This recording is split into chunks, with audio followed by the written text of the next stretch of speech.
Hi friends, இன்றைக்கி Pandian store பார்ப்போமா? பார்க்குறதுக்கு முன்னாடி சேனலை சப்ஸ்கிரைப் பண்ணாதவங்க சப்ஸ்கிரைப் பண்ணிவிட்டு சேனலில் பார்த்தீங்கன்னா கொஞ்சம் நல்லாயிருக்கும். வாங்க பாண்டியன் ஸ்டோர் போகலாம். பாண்டியன் ஸ்டோரில் சரவணனும் அவங்க அப்பாவும் கடையை முடிச்சுட்டு நடந்து வரையில் 2 பேருமா பேசிக்கிட்டே வராங்க. பேசிக்கிட்டே வரையில் சரவணன்ட்ட கேட்குறாங்க, ஏண்டா ஒரு பொண்ணோட வாழ்க்கை இன்னும் குறையே முடியலை, அதுக்குள்ளே ஏண்டா இன்னொரு பொண்ணோட பேசிக்கிட்டு இருக்கேன்னு. அப்பா, எனக்கும் அந்த பொண்ணுக்கும் எந்த ஒரு சம்மந்தமும் கிடையாதுப்பா, நானும் அந்த பொண்ணும் ஃப்ரெண்டு தான்ப்பா, சும்மா தான்ப்பா என்னோடய மன ஆறுதலுக்காண்டி பேசிக்கிட்டு இருக்கோம் அப்படின்னு சொல்லி பாண்டியன் சொல்கிறாரு. அதுக்கப்புறம் பார்த்திங்கன்னா மீனா வீட்டில் மீனா அவங்க வீட்டுக்கார் வந்தோடனே டயர்டாக இருக்காருன்னு காஃபி போட போகிறாங்க. சரி காஃபி போட்டு வாமான்றாங்க. சொல்லிக்கிட்டு இருக்கையிலே பார்த்திங்கன்னா மீனா காஃபி போடுறதுக்கு முன்னாடி இவர் பீரோ திறக்கையில் மீனா வந்துடுறாங்க. காசை ஃபுல்லாக கீழே போட்டுடுறாரு செந்தில். போட்டோன்னையும் என்னங்க காசு யார் கொடுத்தா அப்படின்னு சொல்லி கேட்குறாங்க.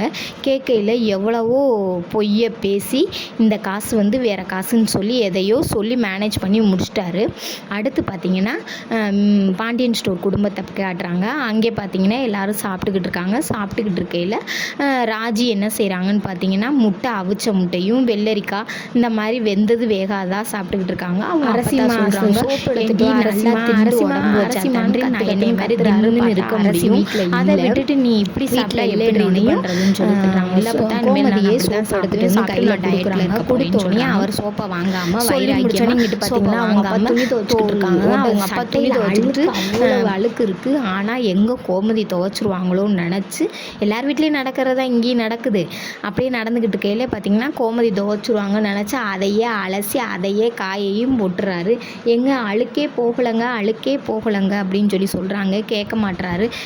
உனக்கு என்னடி, உன் வேலையை பாரு அப்படின்னு அவர் சொல்லிவிட்டு துவைச்சி காய போட்டுறாரு. அவங்ககிட்ட போனதுக்கப்புறம் அவங்க சட்டையை எடுத்து பார்க்குறாங்க. ஊறுப்பட்ட அழுக்கு இருக்குது, ஒழுங்காகவே அலசலை, இருந்தாலும் அதை காய போட்டிருக்காரு.